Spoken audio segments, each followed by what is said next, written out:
Hi, everyone, and welcome to the One Podcast. I am so excited about our guest today because she and I have been in the same world for 3, 4 years, but didn't really get to know each other until the last probably 2 years. And this is the first time we've actually been on a podcast together.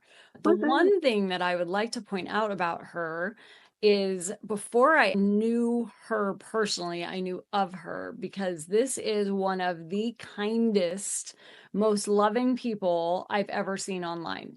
She exposes her heart. She supports everyone around her.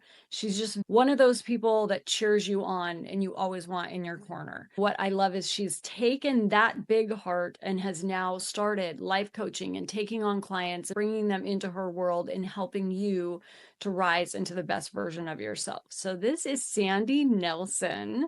And I want you to tell us a little bit about who you are, your story, and how you've arrived to the place where you are now, your process of becoming the one. Sandy J. Nelson.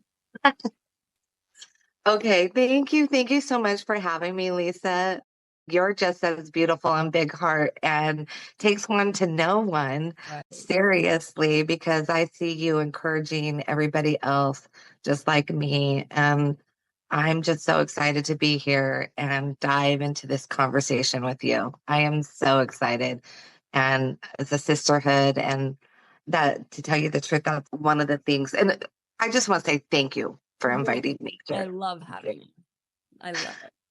Yeah, so many women check all the boxes, but still feel something is missing. And that's where I come in. Mhm. And from all the work that I did, from with what you said, you see me encouraging, like it is a total 180 paradigm shift in my life for women because and hate is a strong word, but I hated women. I Yeah. protected myself from women. I didn't want to get hurt from women. I would not be here right now if it wasn't for me doing some of that unsexy work to heal that sisterhood wound. And we're pitted against each other, right? Pitted in life. And we learn that from movies, TV shows, and things like that. But also when we get deeply hurt Mhm. by women. It could have been back in high school from a marriage like mine was from a marriage and I thought I was like okay and I wasn't. And I don't mind my ex and I were friends now. He's apologized for everything and I definitely have been the woman that got away.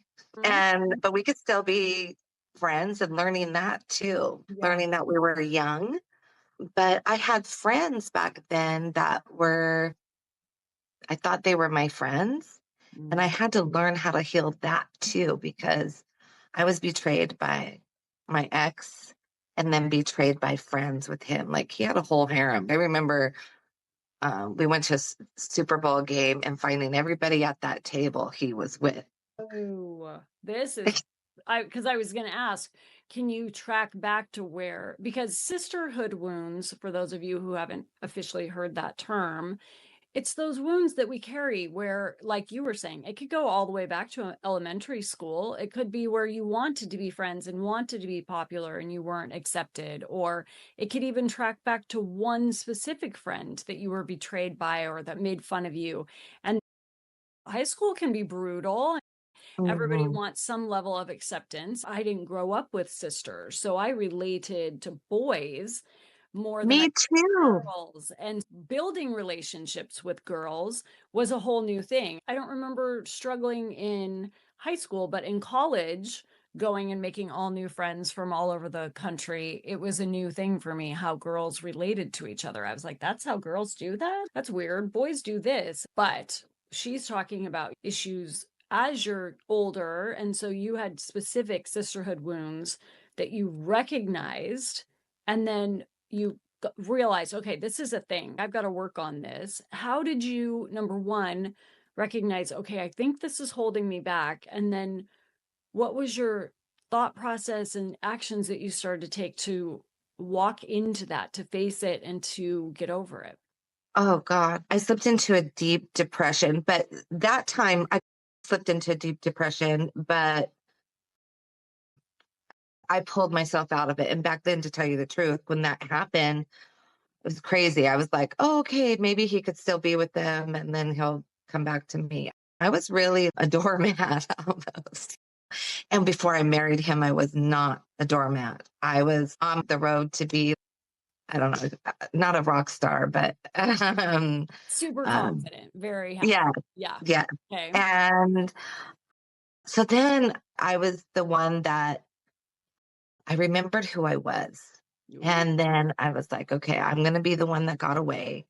And do you hear music in the background on my side? Okay, good. Because yeah. all of a sudden some music started playing back there. The soundtrack for the podcast. I know, I know. Um, No.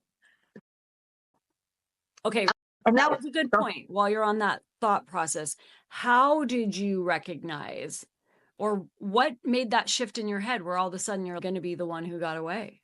Because you went well, from depression and not feeling good about yourself to, "Oh, I'm going to be the one that got away." yeah, the crazy thing is, so my ex, he was my first. We're going to get down and dirty. He was my first. And plus, like you, I didn't grow up with sisters. I had to learn how to have your Girl sisterhood connection. or Yeah. friendship or best friends. And I grew up around, I had older brothers and I was the younger sister, and we played cards with them. I was more, I could get along with them Yeah. way more than the women. But what was the question again? Back to, So you recognize, okay, yeah, you okay. got hurt. Because Yeah. he broke up with me. He Mhm. broke up with me, and I really worked on myself. Mm. And then when he came back into my life, I actually had, if any of you guys know human design, I had the but Mm. I wasn't listening to the Mhm. I was listening. Oh, I prayed for him. He came back in my life. But even though he came back into my life, I needed to know, uh-uh. But the Mhm. great thing is I had three beautiful children with him. Three, Yeah. my husband now calls them sex trophies. Uh, Yeah. yeah, perfect little and I think that's an important lesson when we've been hurt by someone in our past, whether a husband, a partner, a spouse.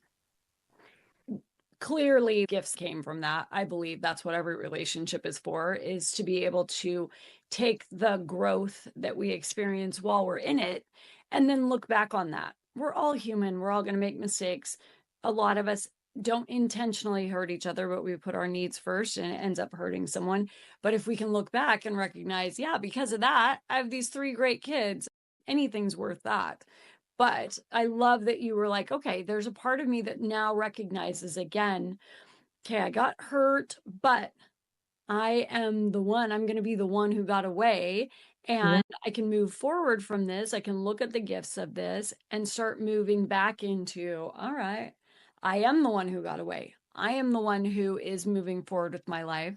And so you were able to do that in the relationship. And then how did you start to recognize and heal the, okay, I want to have better relationships with women, maybe not the ones that I felt betrayed by, but how do I heal and start to trust again? Because I'm sure there will be either listeners or viewers, especially if you happen to be online, because so much can happen online, but in any sort of friendship. If you get hurt by a girl that you considered a very close friend of yours, it naturally makes you want to shut down and it's harder to trust.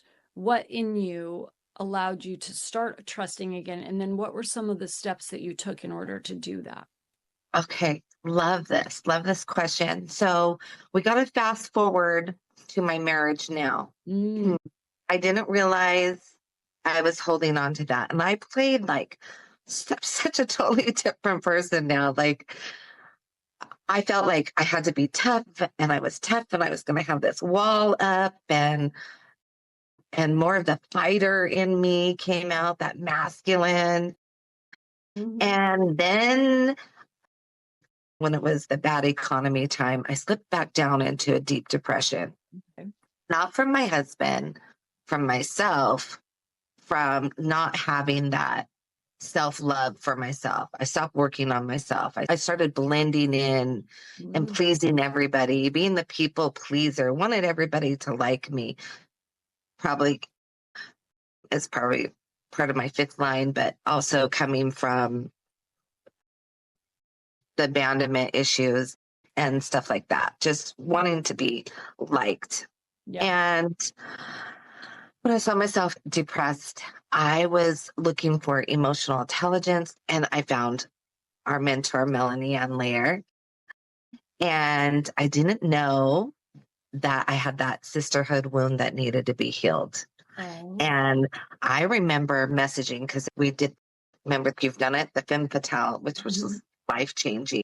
Mhm. And I remember messaging Vanessa and being, wait, hold on. This is a woman thing. I hate women. Like, what? Like, Hate no. women. Yes. And I should probably go back and look at the conversation, but just give it 2 weeks and see what, can you give it 2 weeks? And it's the first time I've ever invested this much in myself. Okay. Yeah. I'll give it 2 weeks. And Yeah. so, okay, I'm going to do everything she said. Oh, I Listen, love girls, I didn't know how to sage. I didn't know how to Palo Santo. Didn't even know what that was. The Sandy before used to throw crystals away. Now you can see crystals all over my house. I drink out of a crystal water bottle. it. Anyway, so it all started with self love. And I had to learn to love Sandy. Yeah. And then from learning to love Sandy and leading my life and learning to love all the parts of Sandy, because I had pictures that my one girlfriend took of me, and I used to nitpick every little thing of me. Mhm. And I'm bigger now, even then, and I love myself even more back then. And I was gorgeous in those pictures back then, but I nitpicked because I wasn't happy with me. I wasn't happy with anything inside me. I was on depression pills and anxiety and pain pills, thinking I had like multiple sclerosis or what is that, fibromyalgia, but I wasn't going to go to the doctor for that. And I started just deep diving and healing every little part of me. And part of it, learning from that, was there's this sisterhood wound, what this thing is about women. And so I had to look at women, I had to look at myself and look at women in a different way. Like, what caused them to want to do that Mhm. to me or in their life, and to look at women.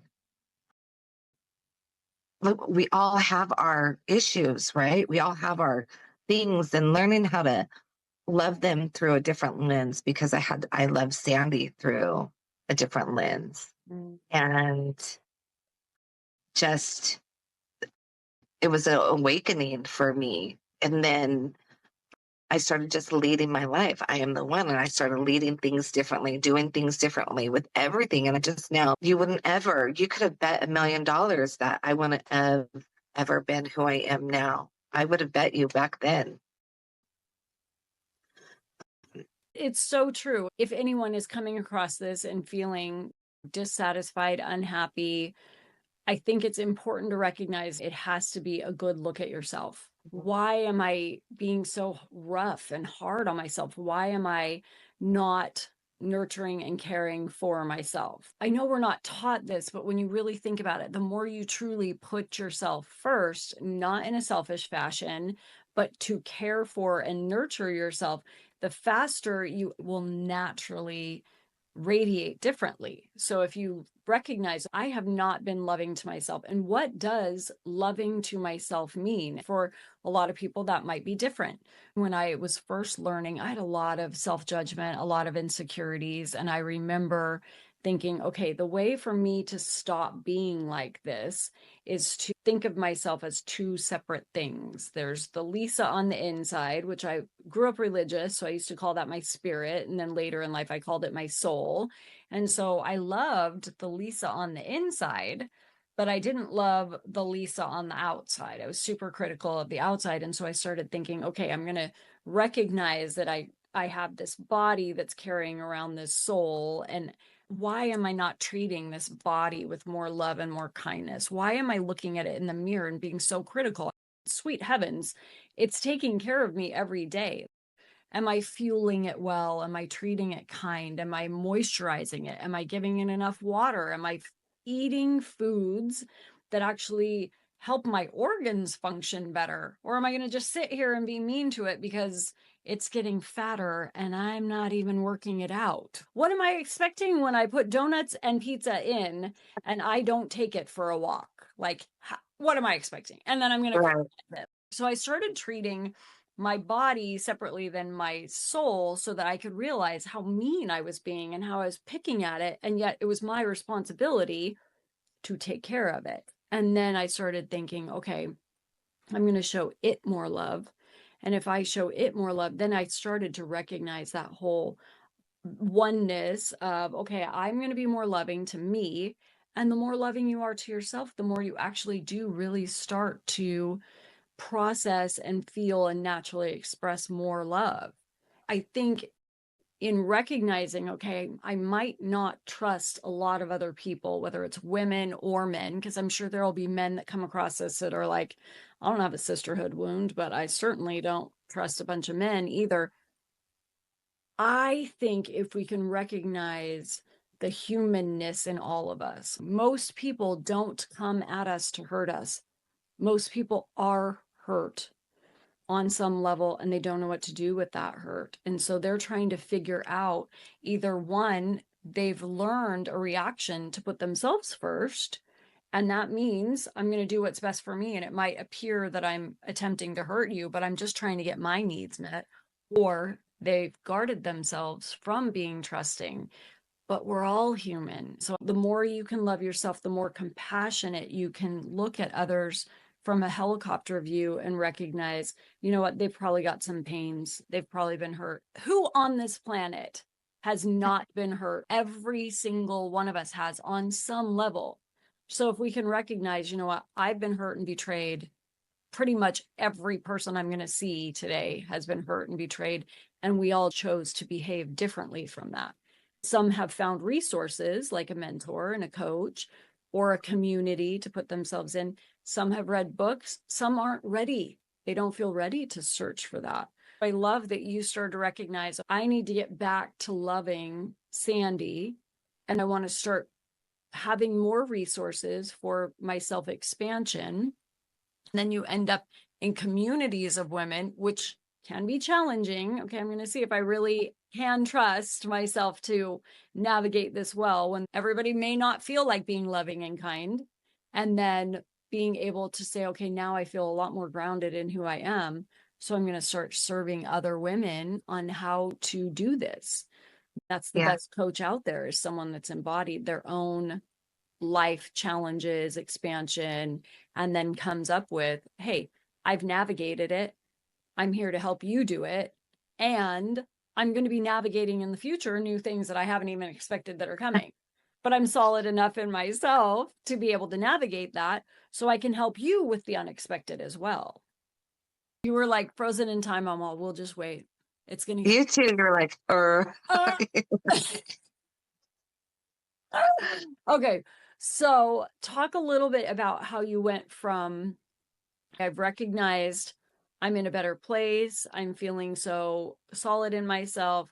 Now I want to start to help women because I'm sure there are people thinking, I would like to maybe be a coach. I would like to get into mentoring, but I don't even know. How do I do that? How do I overcome the fears? Especially having had those trust and sisterhood wounds before. And now I'm going to help women. yeah, Big that's thing. crazy. Mhm. I think I recognize that that's what I was truly meant to be on this earth for. And I did a little research of my name, and it is like crazy. It's who I'm supposed to be and what I'm supposed to do. And then it was just came natural. It came natural to help friends around me, and then they transformed their lives. And I was like, okay, how do you say no to that Mhm. when you've helped somebody else transform their lives? From women saying, you saved my life, that's like huge. And you want to say no. And I did. I was like, no, you did. And from finding their person and being married and them before they walked down the aisle, they videoed me. Mm, I just couldn't say no. yeah. And I feel it's my gift to give to the world. And if anybody locks in to me, to you, who just know that, I mean, they want to do the unsexy work. We can't do it for them. They got to do it for themselves. And when they do, and when you have that client and then their lives, they just be completely different humans, myself.